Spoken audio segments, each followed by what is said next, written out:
Good morning, and thank you so much for joining.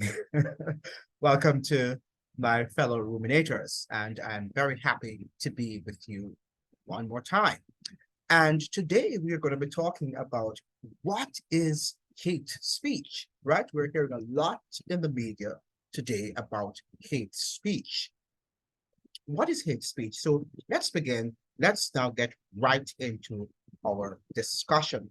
Now, let's look at the Britannica. I had a, um, a definition from Britannica, which asserts thus: hate speech, speech or expression that denigrates a person or persons on the basis of alleged membership in a social group identified by attributes such as race, ethnicity, gender, sexual orientation, religion, age, physical or mental disability, and others. Typical hate speech involves epithets and slurs. And I want to hear what are the epithets to which they refer?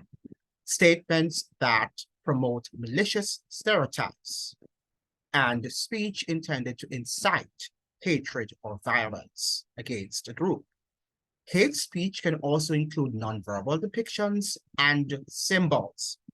And they have cited here two examples. For example, the Nazi swastika, the Confederate battle flag of the Confederate States of America, and pornography have all been considered hate speech by a variety of people and groups. Now, let me just continue here. Critics of hate speech argue not only that it causes psychological harm to its victims and physical harm when it incites violence, but also that it undermines the social equality of its victims. Now, in recent times, we have been hearing about equal rights, right, and equality. Now, do you think we are ever going to live in a society that in which you have equality? I don't know, but I'm just asking. I don't know if we'll ever achieve that sort of momentous feat, right? It would be nice, but in our society where there's so much economic divisions, right? Racial divisions, ethnic divisions, it is not possible. And not only that, our governments, the governments of the world are not leading, are not setting the tone for that equality. Because when you think about the economic policies that they make in our societies, it often has a lot of what fractures and allows people to be divided into different class, you know, into different groups. And where you have the upper echelon of society, you have the middle class, and you have the people who belong to the lower stratums of society. So, they are also not setting that example. But let us go over to another document, is what is hate speech? And here at the top, we have rights for peace, right? Preventing mass atrocities with human rights, right? So what are human rights? And that is for you to go and delve into, right? Now, offensive speech versus incitement, and they're actually defining that for us. And this is actually coming from the rights for peace.org. I have taken this from their website. So you can go on that website and read more and see what these guys are about. All right. Now, upholding free speech is hugely important to open societies that respect human rights. Human rights treaties outlaw offensive speech when it poses a risk or threat to others. So when do we know that offensive speech poses a risk rather, or threat to others? When can that be determined? Right? This is something that we need to ask ourselves because, ever so often, daily, hourly, perhaps minutely, people offend each other in words and in deeds. Speech that is simply offensive but poses no risk to others is generally not considered a human rights violation. So who determines, again, that speech that is simply no risk, it poses no risk to others? I don't know. Hate speech becomes a human rights violation if it incites discrimination, hostility, or violence towards a person or group defined by their race, religion, ethnicity, or other factors. So they have defined quite clearly what they mean by hate speech. Now, here is what they have here: hate speech as a precursor to mass atrocity crimes. And here we have from the UN General Secretary Antonio Guterres. Hate speech has been a precursor to atrocity crimes, including genocide from Rwanda to Bosnia to Cambodia, right? So they're telling us that it is people's speech that caused these wars, right? It is not that the United States and other world powers would like to achieve their geopolitical ambitions, you know.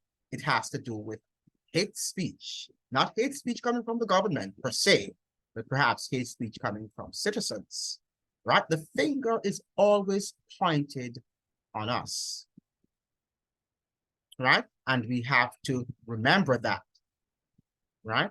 So widely, hate speech is recognized as a stepping stone to the occurrence of mass atrocity crimes, such as genocide, as put by academic Sherry Rosenberg. Okay, and notice that these people are Jewish, right?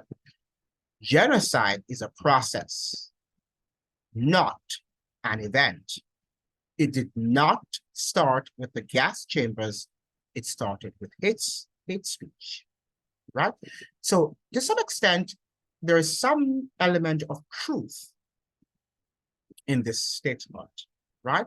But who were the main contributors or the authors of this, of what happened in Europe, in Germany, against the Jews, against, you know, those who created the Holocaust, right? I mean, if we read our histories very well, we can understand that the Vatican was involved, right?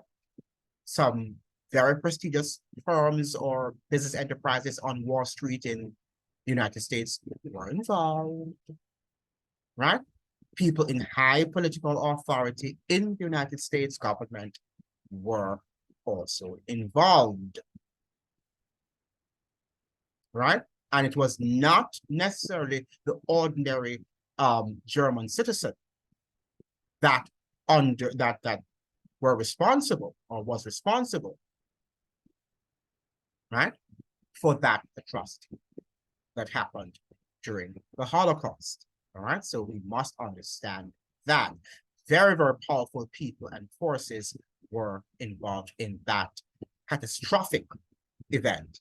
Now we're seeing here a hierarchy in terms of what hate speech can produce. So we have genocide, bias-motivated violence, discrimination, acts of bias, and biased attitudes, right? So these guys are going out of their way, right, to explain to us, right, the plebs, right, the plebs, because we are the plebs, right, the goyams, right, they have to explain to us what hate speech is all about, right, because we are not intelligent enough to guard the avenues, right, of our speech, right? So they have to instruct us of how to be less violent, even though the ones who are telling us to be less violent, they perhaps are the most violent in our society. But, you know, that's how the world works, right? Now, it's very important that we understand that we're living in a time where our freedom of speech is being censored. And we've got to take stock. We must understand that we're not going to live in a society in which freedom of speech is going to last forever, right? And if never before, we saw that during the pandemic. right? That, we could not say things and many people were silenced, right? Lost their jobs. Some people were killed, right? For saying what they um, believed in, right? And these are things that we must pay attention to, right? Because if not, that when we are going to be also complicit if we do not pay attention, if we do not stand up for what is right, we are going to be complicit in when our freedoms are finally taken away from us, right? So please take stock. Now, I just wanted to read you something here from the Great Controversy. Liberty of conscience threatened. Romanism is now regarded by Protestants with far greater favor than in former times.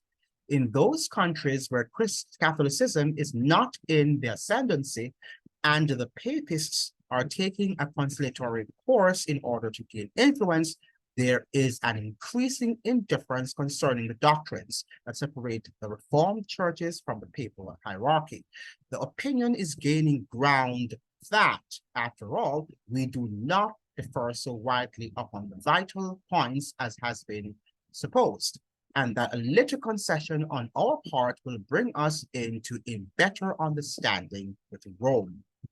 The time was when the Protestants placed a high value upon the liberty of conscience which had been so dearly purchased. They taught their children to abhor popery and held that to seek harmony with Rome would be disloyalty to God. But how widely different are the sentiments now expressed.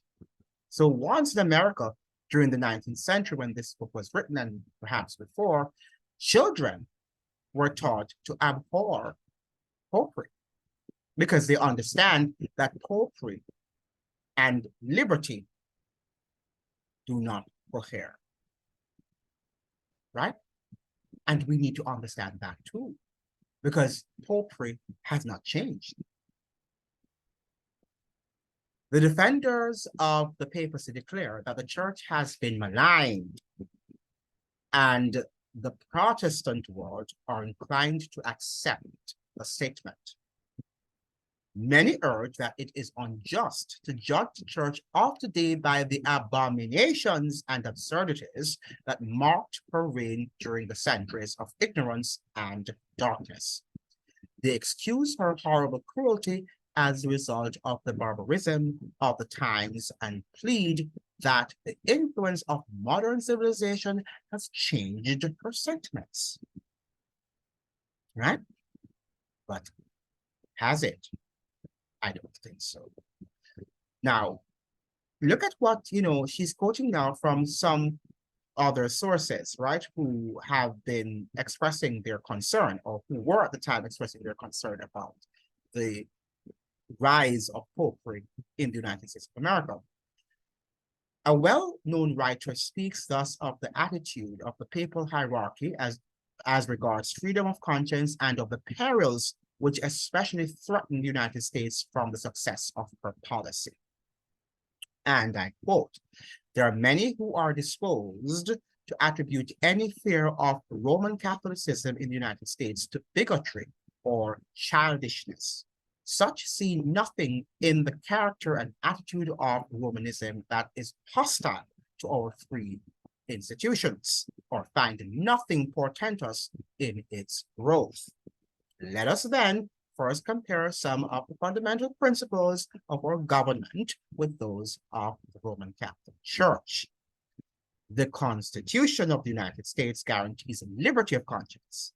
Nothing is dearer or more fundamental.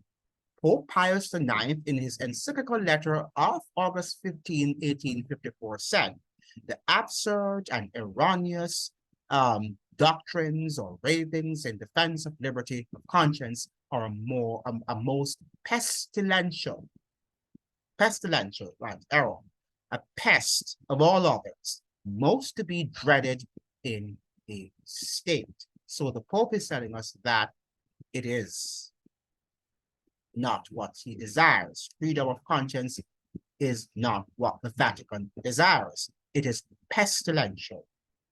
Right? It is a pest. Interesting. Listen to this. The pacific tone of Rome in the United States does not imply a change of heart. She is tolerant where she is helpless. So right now in the United States, the Roman Catholic Church is not as powerful as she would like. She's regaining her power, but she has not yet reached the zenith of that power. So she has to be, she has to play the game and try to be as tolerant as much as she can. Says Bishop O'Connor, religious liberty is merely endured until the opposite can be carried into effect without peril to the Catholic Church. The Archbishop of St. Louis once said, heresy and unbelief are crimes. And in Christian countries, as in Italy and Spain, for instance, where all the people are Catholics and where the Catholic religion is an essential part of the law of the land, they are punished as other crimes, right? So it's important that we understand that Romanism is not your friend. But Romanism as a system is no more in harmony with the gospel of Christ now than at any former period in her history. The Protestant churches are in great darkness, or they would discern the signs of the times.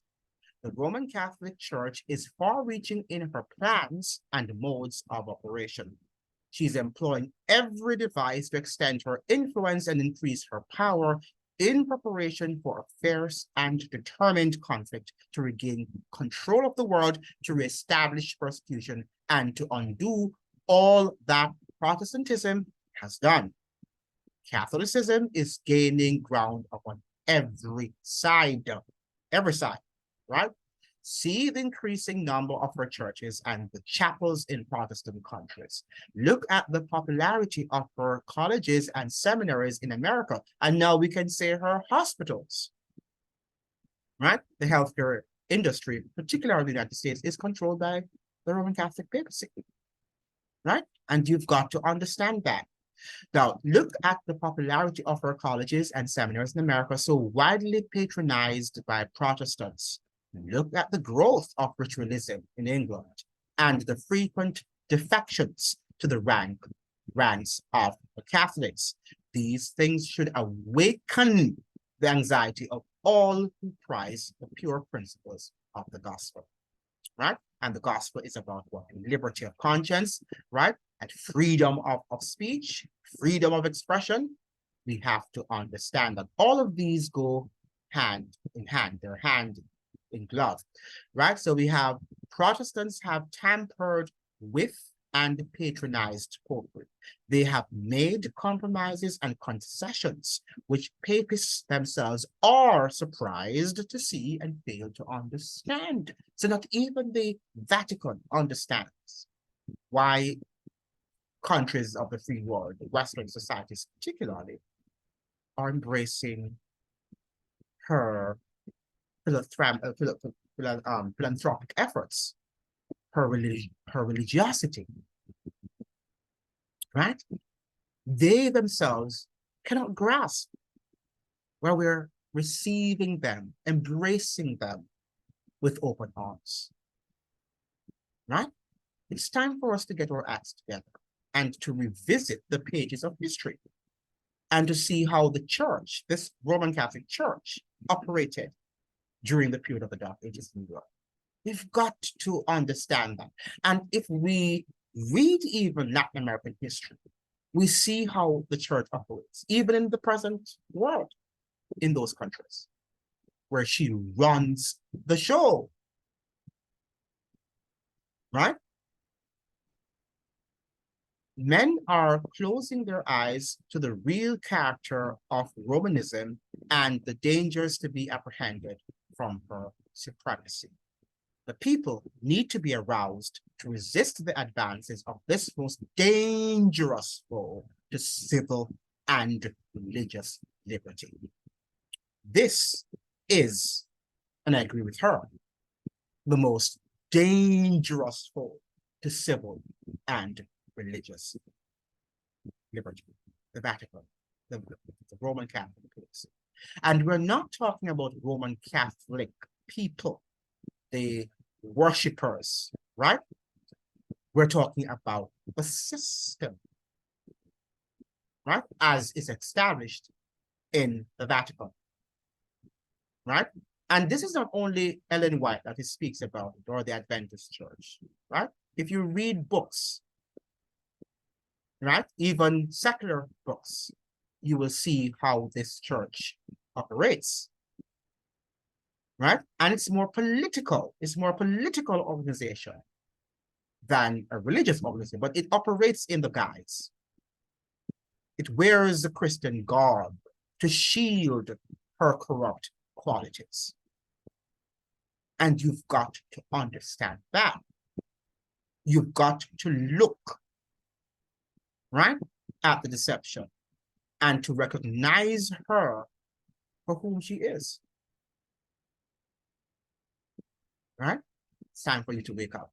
Now, this is a quotation, a quote from, I can't quote all of it, but it's coming from the book 50 Years in the Church of Rome.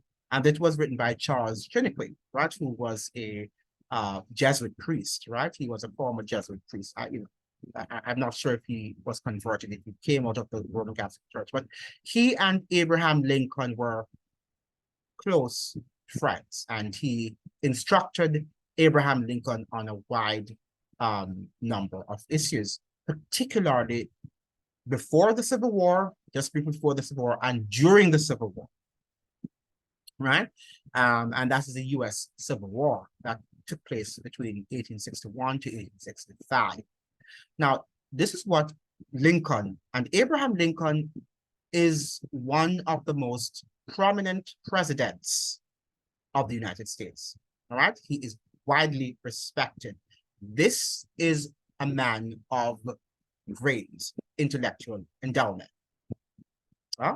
So please listen to him. And I'm quoting from the 16th president, I believe, of the United States of America, Abraham Lincoln. This war would never have been possible without the sinister influence of the Jesuits. We owe it to popery that we now see our land reddened with the blood of her noblest sons.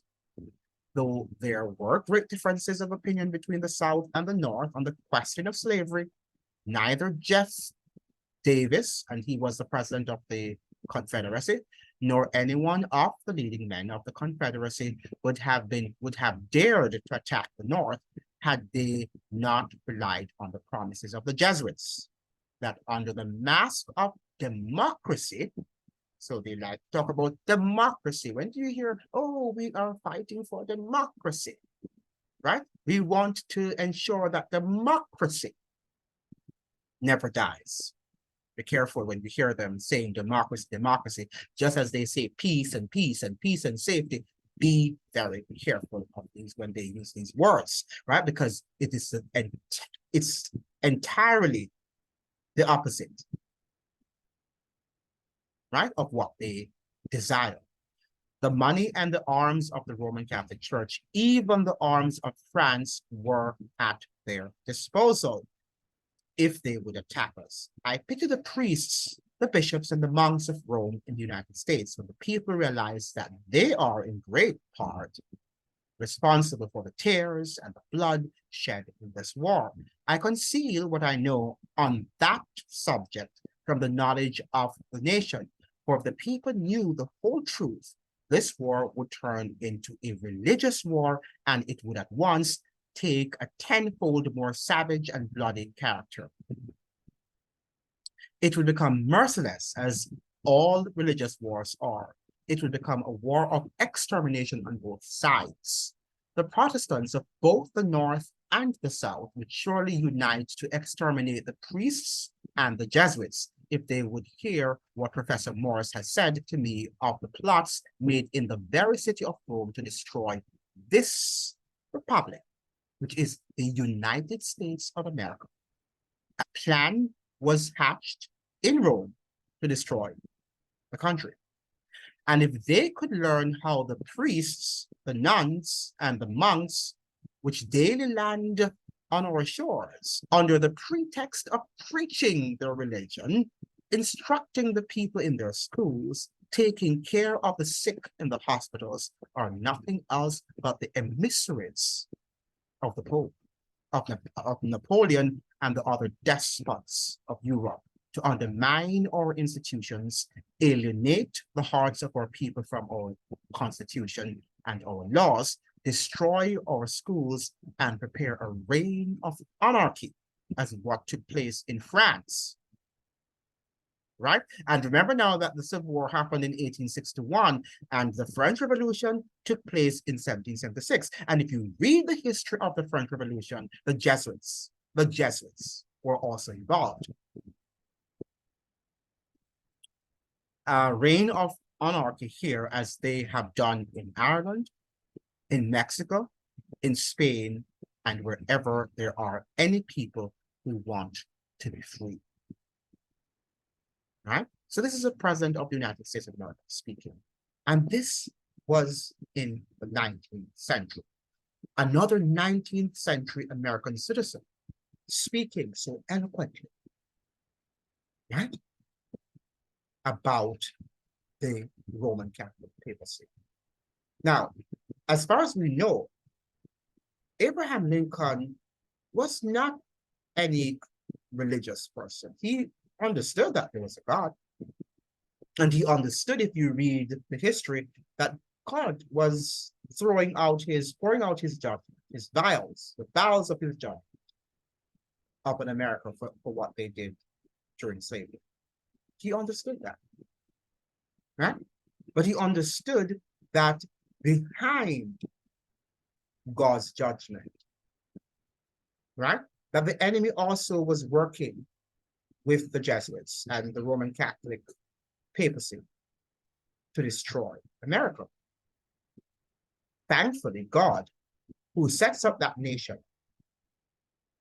right, and who had not yet finished with his purposes for that nation, decided not to end America during the Civil War. And I want to let you know that many of these people, including the president, that's President Lincoln, Abraham Lincoln, that he too, like many, thought that they were going to lose the nation. Right? And had God not especially interposed to save the nation, right, then many of us would not have grown up to know that country. All right? So we've got to take stock when we hear this thing about hate speech, right? Because we know that the Vatican hates liberty. And he understands that America has what we call freedom of expression, right? And freedom of conscience, right? He understands that. So the best way to do it is to introduce this system of morality, this false system of morality, in which he can tell you, or in which he can influence US leaders, US political leaders, to say or to let their people know what speech should be acceptable and what speech should not be acceptable. It sounds good because, you know, nobody wants to have a balanced society. Nobody wants to offend, right? But the fact of the matter is that these are the consequences of living in a free society. And living in a free society, we must understand we're not living in a righteous world, right? We're living in a flawed society. So people are going to say things that we don't like, right? That offend us. And we have the right to take it up with the law, right? If we want to take it to court, if we find that what they have said about us is disparaging enough that, you know, it's affecting our psychological health, right? Then we can take it up. We can go to the law and we can have a combat there, right? And if, God forbid, we should kill then the law also should run its course, right? But the government in no way can control our speech in a free society, that is. All right? The government should not be able to tell us what is appropriate speech from what speech is not appropriate. All right? So I just wanted to bring this to your attention and hope you know that this hate speech agenda is real, right? And it is going to supplant what we know in our modern world as freedom of speech and freedom of conscience. Thank you so much for joining. I look forward to seeing you in another video. Bye.